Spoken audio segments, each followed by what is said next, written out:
You know, after it happens, everyone focuses on the relationship. But the hardest truth? You didn't just lose trust in your partner. You lost trust in yourself.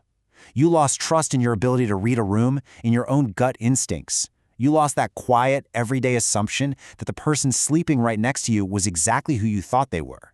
And that right there is what betrayal really does. It breaks this deep, invisible part of you that all those well-meaning, just forgive and move on cliches entirely miss. It literally makes you second-guess your own memory. You find yourself replaying perfectly ordinary Tuesdays, looking back and wondering what was real and what was just an illusion the whole time. Part 1. The loss of self-trust. If that's where you find yourself right now, I want you to know something absolutely crucial. How you are feeling is not a weakness. Not at all. It is a completely appropriate, entirely logical response to something that genuinely broke the architecture of how you understood your own life. Let's look at Sarah and Michael, for example. Their betrayal wasn't a physical affair. Instead, it was 3 months of Michael texting a colleague in ways that clearly crossed a boundary. When the truth finally surfaced on a quiet Sunday evening, Sarah didn't yell, she didn't scream, she just went very, very still. Now, Sarah actually wanted to stay. But as you probably know, wanting to stay and actually knowing how to rebuild are two entirely different things. The hidden tension of the aftermath is that the hardest work doesn't actually happen the night the secret comes out. It happens on a random Wednesday, maybe 4 months later. Part 2. The logic of hypervigilance. It's that moment when everything seems perfectly fine on the surface, yet you still can't stop yourself from checking his phone when he leaves the room. That involuntary surveillance your body runs without your permission? That's called hypervigilance. And listen, it isn't a character flaw. It's not paranoia. It is just your nervous system acting entirely logically. It's basically your body saying, well, the last time I trusted without double-checking, I got deeply hurt. So now, I am going to watch everything, just in case. Sarah actually described this perfectly. She said it feels like carrying a glass filled to the brim with water, everywhere you go. You're always trying not to spill it, just constantly, acutely aware of the glass. Living at that level of intense alertness is exhausting, in a way that's frankly impossible to describe to anyone who hasn't been through it. Part 3. 2 timelines of healing. You know what makes this deep exhaustion even worse? It's when your partner thinks you should be making progress simply because they have been patient. Michael just didn't understand why Sarah still couldn't trust him. And to Sarah, his sheer lack of understanding felt like a second, totally distinct betrayal. This right here is the most painful pattern in rebuilding.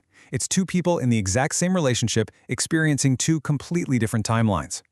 Michael felt things had changed, Sarah felt they hadn't changed nearly enough. They were essentially trying to use incompatible maps for the exact same terrain. Part 4. Accountability over apology.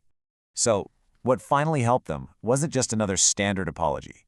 Moving forward required a fundamental shift in how Michael took responsibility. It was the vital, absolutely critical distinction between apologizing for what he did and showing true accountability for how it actually landed on her. You see, Sarah didn't just need him to feel bad. She needed him to understand the very specific fear his actions had planted inside her.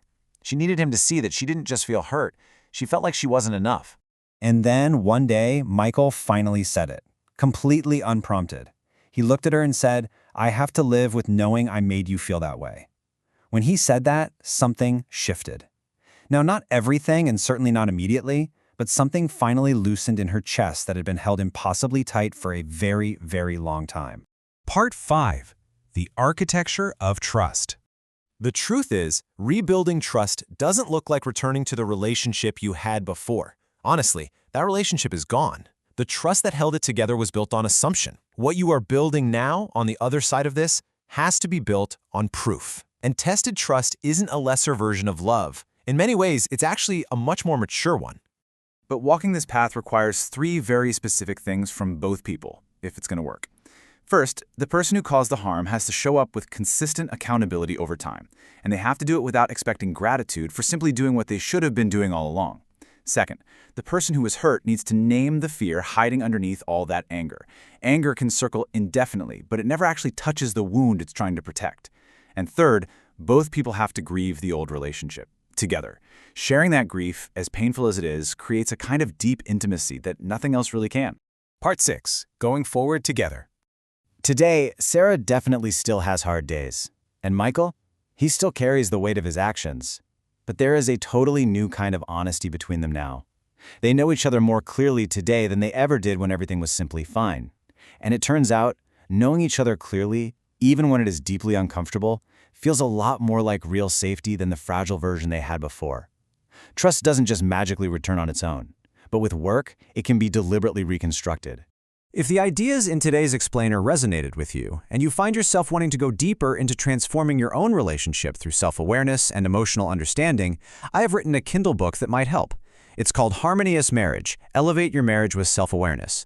It is designed specifically to help couples break negative patterns and build true emotional safety step by step. You can find it right down in the description.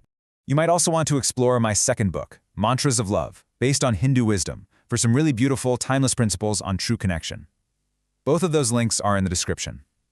Also, I warmly invite you to subscribe to Reframe Us for more conversations exactly like this one. And hey, if someone you know is quietly carrying the heavy weight of betrayal right now, please share this explainer with them. You really don't have to navigate this alone.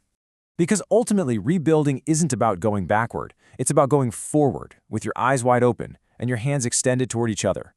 Trust can be rebuilt, piece by piece, starting today. So what do you say? Are you ready?